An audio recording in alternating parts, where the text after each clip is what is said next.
Today we're finishing up a series that I started in January. I got COVID and sick and on the couch for a week and that sort of thing. And I had Pete pinch hit for me and Frank pinch hit for me.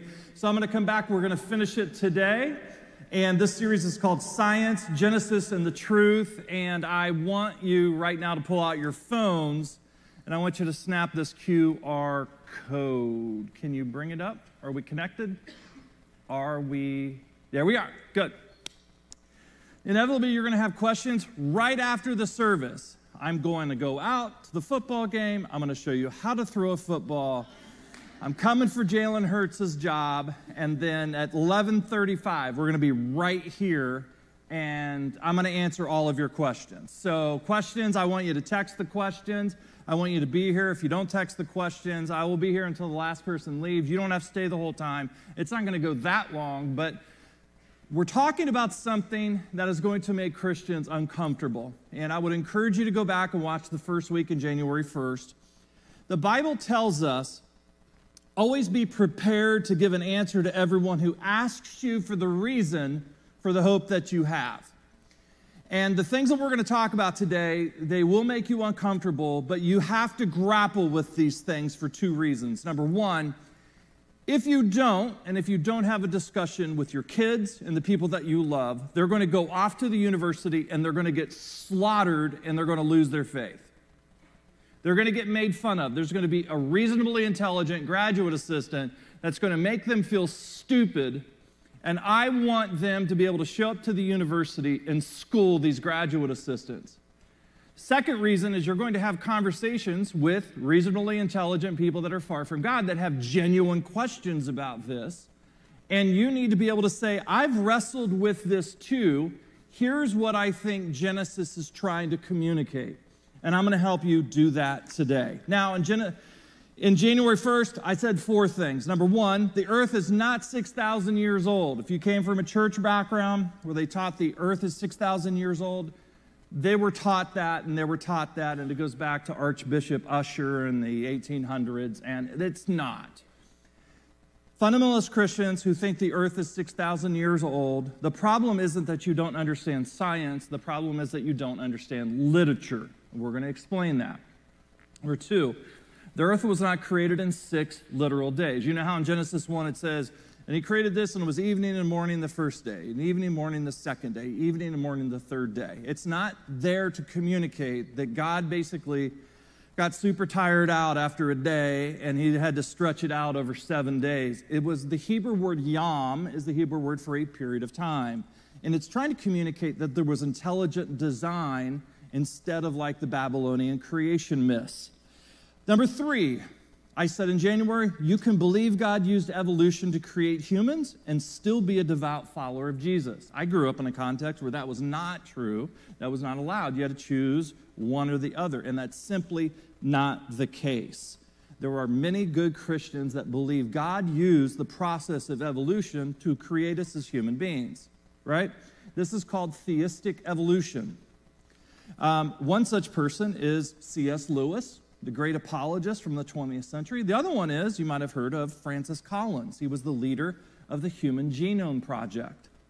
He believed that theistic evolution brought human beings to pass, but God used that process. He then wrote a book called The Language of God, which I would encourage you to read, which is a defense of the Christian faith based on science. Fascinating. We talked about in January about how there are 4 periods, and where did my stone hammer tool go?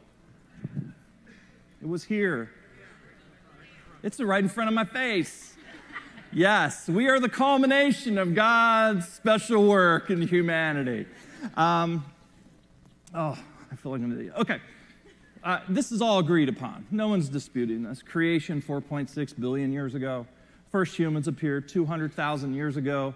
The first written language, 3,200 in Samaria, in the Fertile Crescent, and then Genesis 3 is written roughly around 1500-ish, maybe a little bit later. We don't know. Jesus is in 6 BC. Had a great weekend. We started last weekend with a financial learning experience in Joe. Hopefully everybody's fired up, and we had a financial learning experience on Monday, and then Night to Shine, and I'm just watching these volunteers. It's amazing, you know, we're picking up and moving stuff. So Lisa's exhausted. I wanted to take a break. So we went to the Perkiomen Trail and went for a walk. After about 30 minutes, Lisa's like, I'm going to keep going. And then me and Meadow were like, peace out, you know? So she keeps going, and I go down, and I start looking for ancient tools. Here is a hafted hammerhead. Found it just yesterday. You can see it. Hafting means it's cut out with a pexel, and you can see how it's grooved here, and this was used as a hammer. This comes from the Mesolithic period, which was about right here. Okay? We talked about how the book of Genesis is written for people who use these, but never seen a light bulb. And it's important that we understand the context where the book of Genesis was written, right? Fourth, I said the creation account in Genesis 1 through 3 is historical but not literal. I talked about how Genesis 1, the universe was created, and then the evening and morning, the first day that human beings. This is 100% happened. We believe this as the disciples of Jesus, right? Look to the person next to you and ask them, are you real, right? You're here, right? You see the person, right? You see them, right? You're standing on terra firma, right? This is real, right? We believe that God is the first cause that make that happen. Back in the Big Bang, what existed before the Big Bang, no philosopher will tell you, no astronomist will be able to tell you.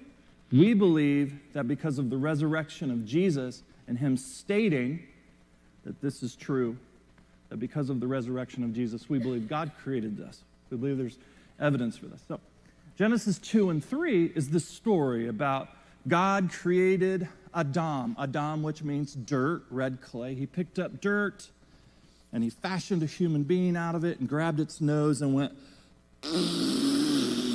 into the nose, and then the person went like.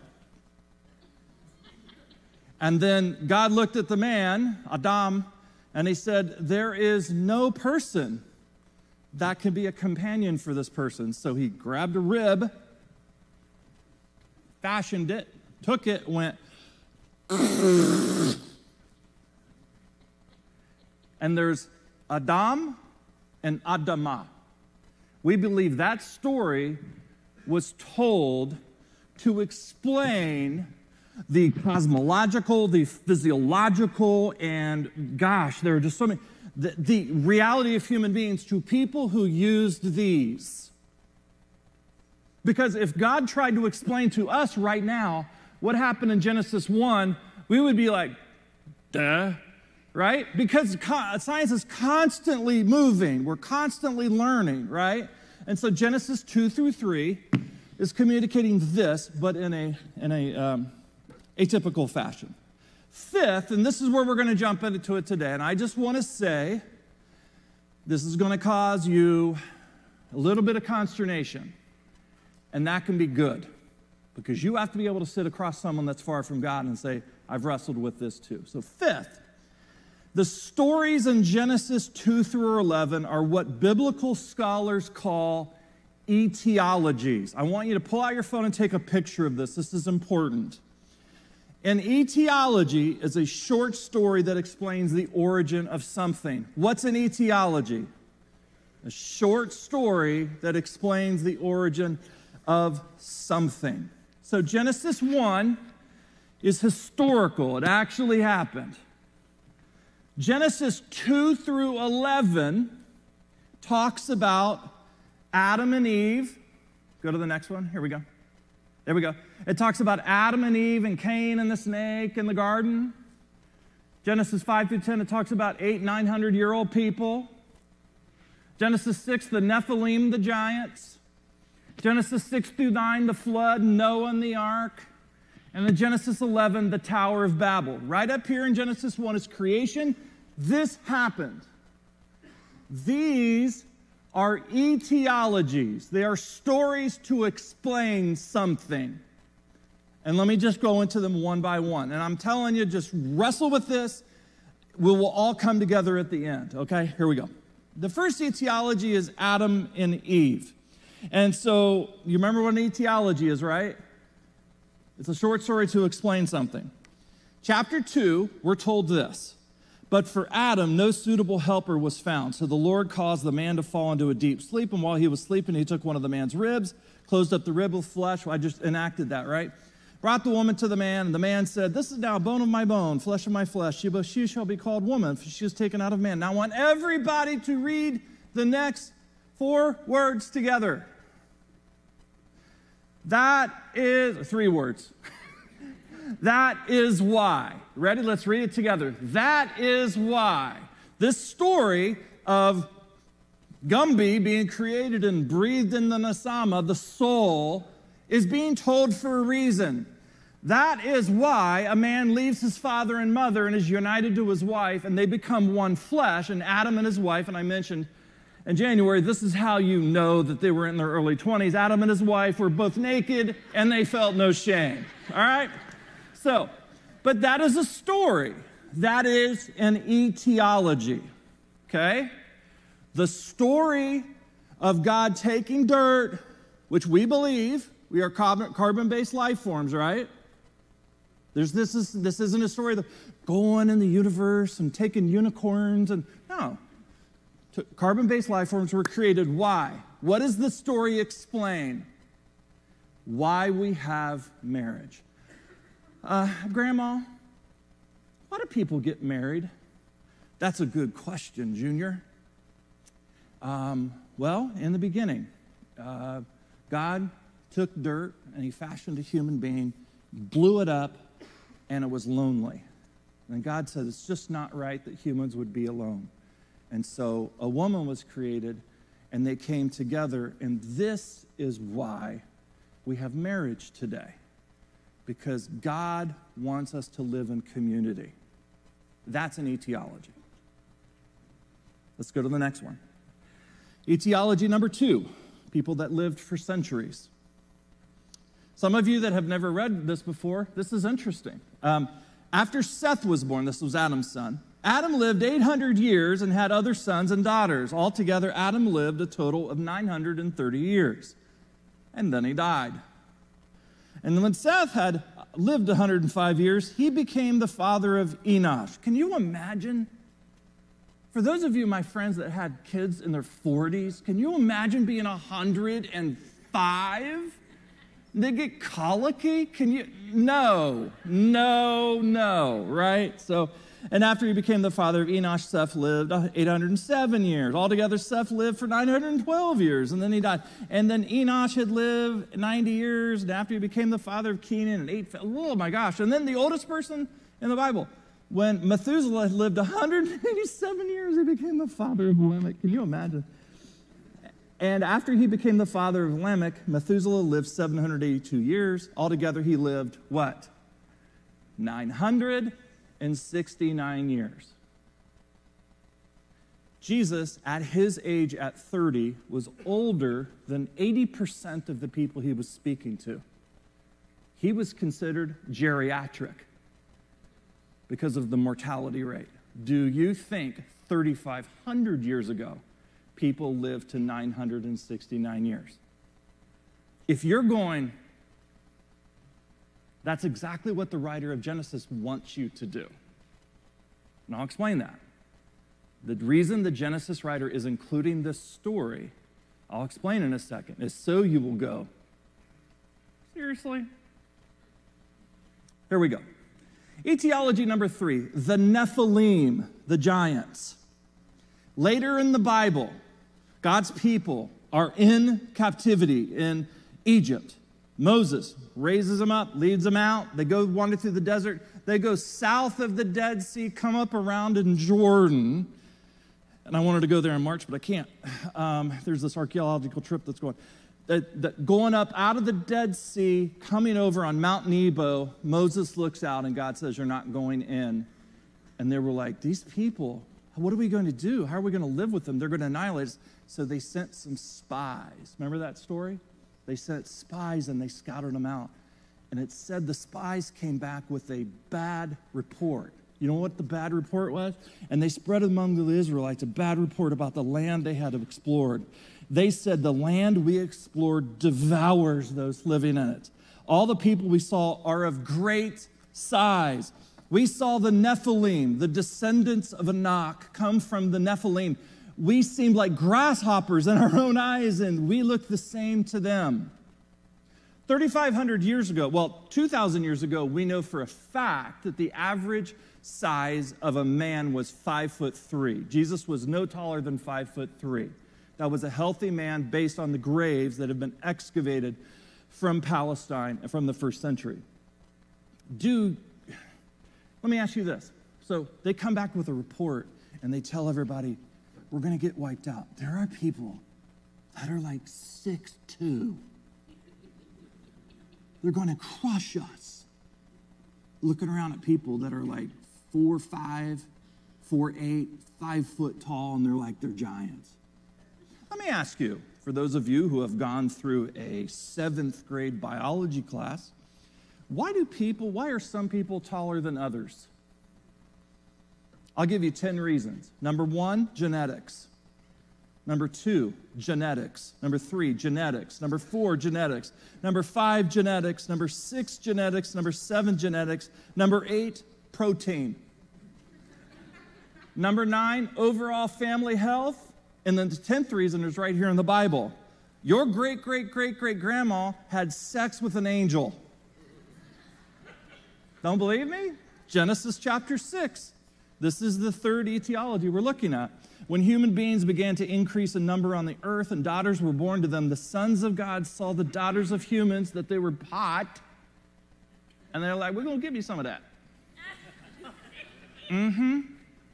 Like, these people up here in heaven are ugly.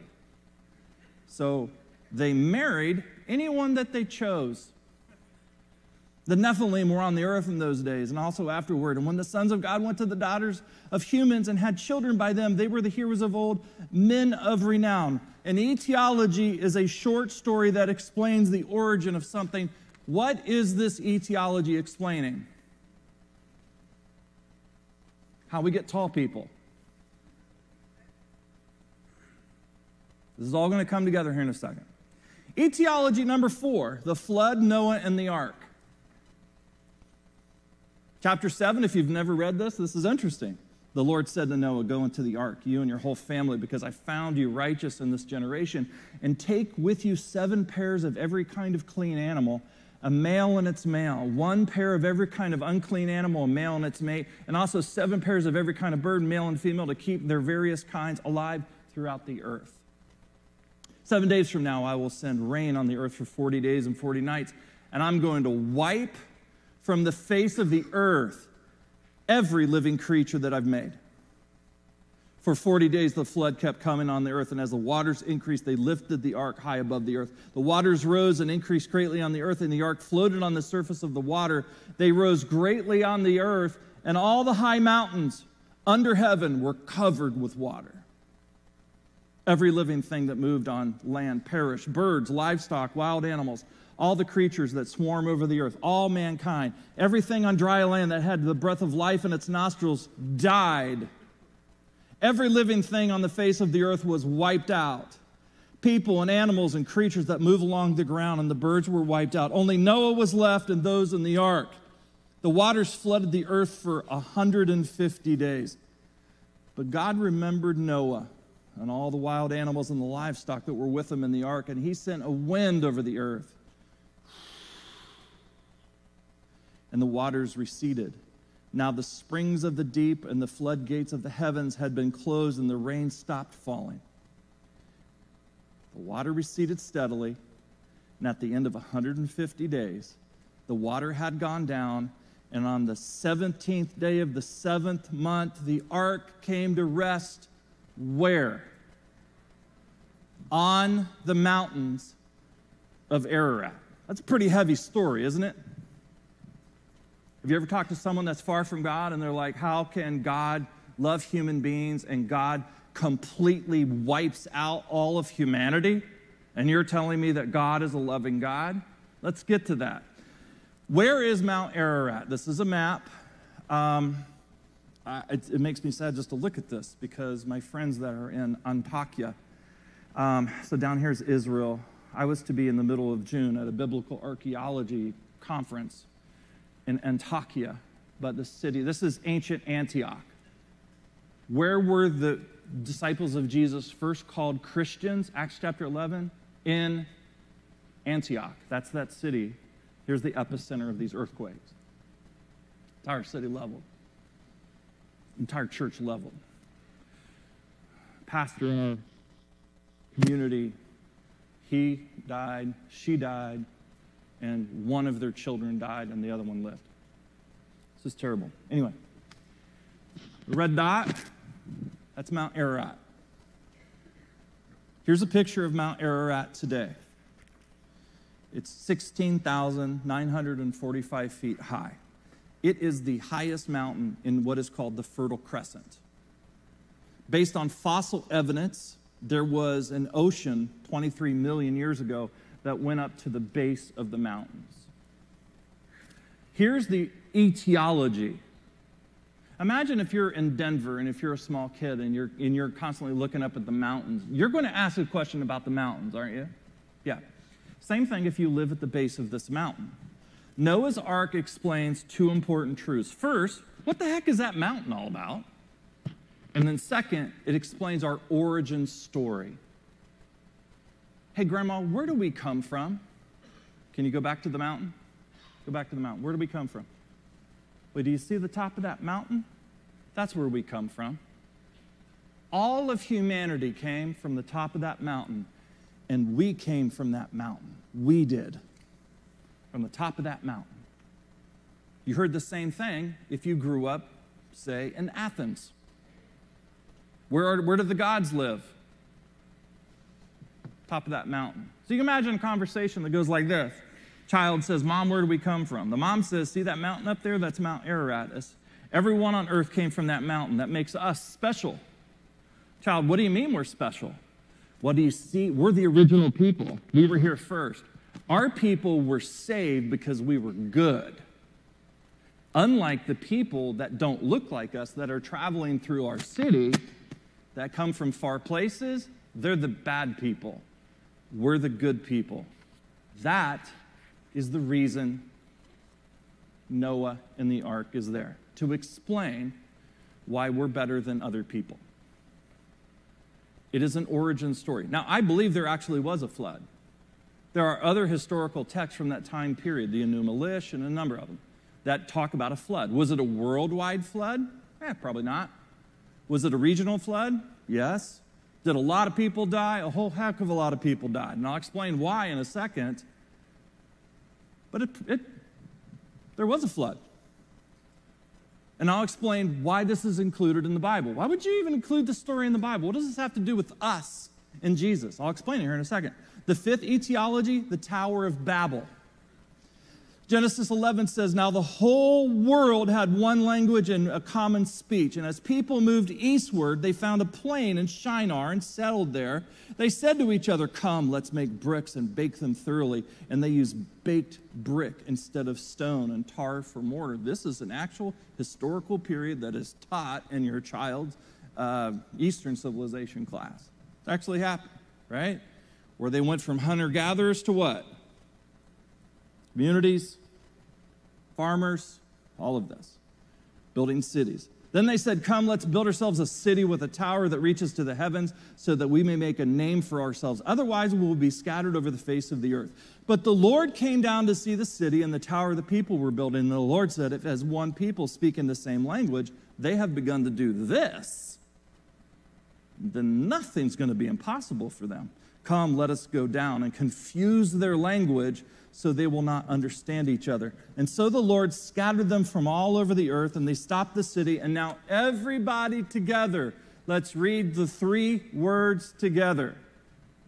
That is why. That is why it's called Babel.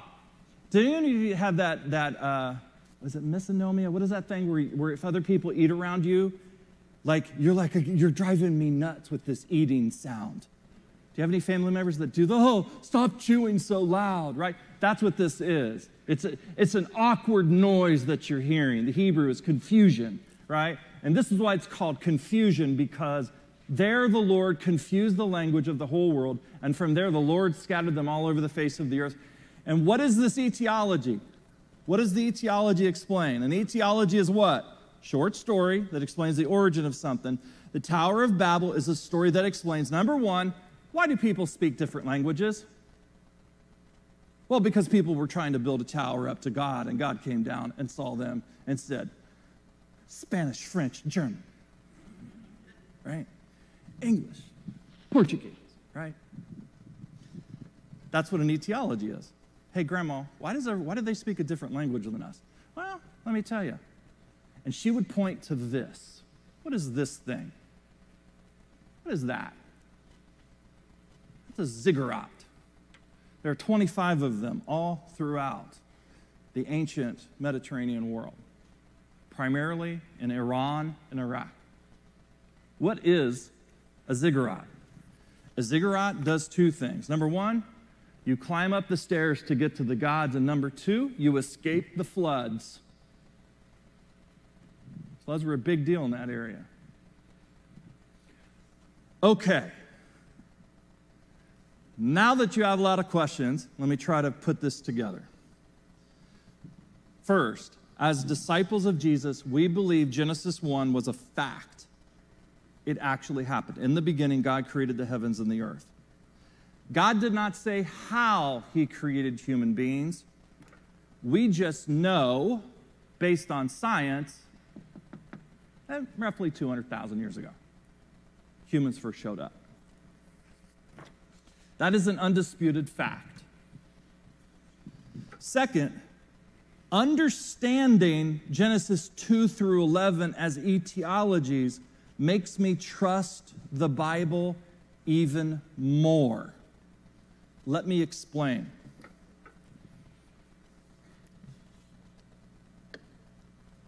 Come on. There we go. Whiteboard. Okay.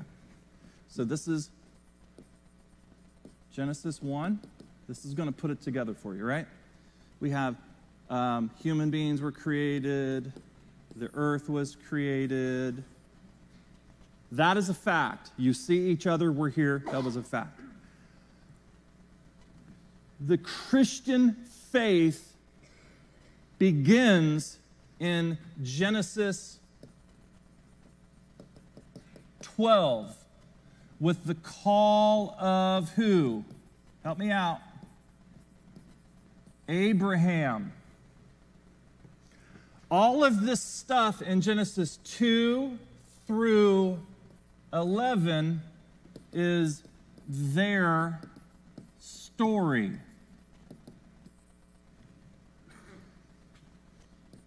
"900-year-old dude. Noah. God killing people with the flood. Tower of Babel. This is included in the Bible because if we were hired to write a history of the United States, and in our history book, we purposely left out the Civil War and slavery, would that be an accurate picture of the history of the United States? Of course not. How could you even possibly talk about the United States without the Civil War and without slavery? It's the same thing. These are their stories. God's story begins here, and then it begins with Abraham. Okay? So this is important. Oh, there we go.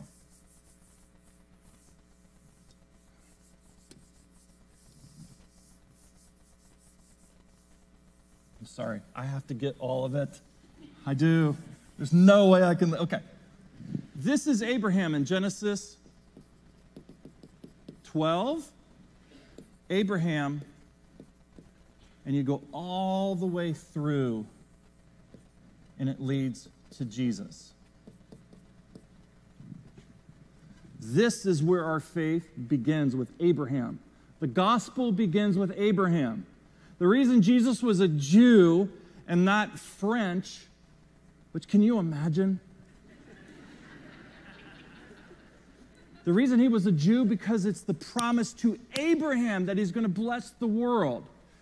What is included before this, from Sumeria to Sumerian history, it is a nice to know. If you've ever read and flipped through the Bible and you go, say, like through the book of Chronicles or Leviticus, And you're like, what the heck is this stuff? Why is that there? It's the same way. Over here, the tower and the flood, they're all stories that people use to explain stuff. So we don't actually believe that's why people... Now, let me just say, could God have caused confusion and made people speak different languages? Of course. Could God have allowed people to live 900 years? Of course he could. But we don't have to choose because it's not our story, it's their story. And when you were in Abraham's time and you start to tell this story and you hand them a document and it doesn't include the flood and the Tower of Babel and Noah and that kind of stuff, they would have read this and they were like, wait a minute, where's the Civil War? Where's slavery? And so it's put in there, sort of like Chronicles. It's there, but we're not going to lose our faith over it, and we're not going to sit down having lunch with someone that's far from God and have them make us feel stupid because they're like, seriously, 900-year-old people? We're like, yeah, it's pretty crazy too, isn't it? It was just included there because it was an etiology that other people needed to include in the story. Here we go. Third, real fast, and I'm done. Third, so Genesis 1, the creation of the universe, is historical, it's real. And then I said the gospel of Jesus begins with the call of Abraham. And I want to read this so everybody gets this. Come on. Come on. Bam. Here we go. This is why Jesus came. God calls Abram from that area on the map where all those stories existed.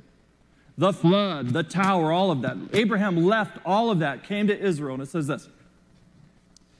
Go from your country, your people, your father's household, to the land I will show you. I will make you into a great nation, and I will bless you, and I will make your name great, and you will be a blessing. I will bless those who bless you, curse those who curse you, and all peoples on earth will be blessed through you. And that wasn't happening. That's why God sent Jesus. That's why Jesus was a Jew. This is our faith. These other stories, they're just there.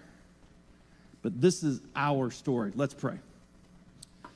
God, we thank you so much for the fact that we can trust your word more. That we can trust that Genesis 1 is historical, it's real, it actually happened. That everything after Genesis 12 was real. It was historical. It actually happened.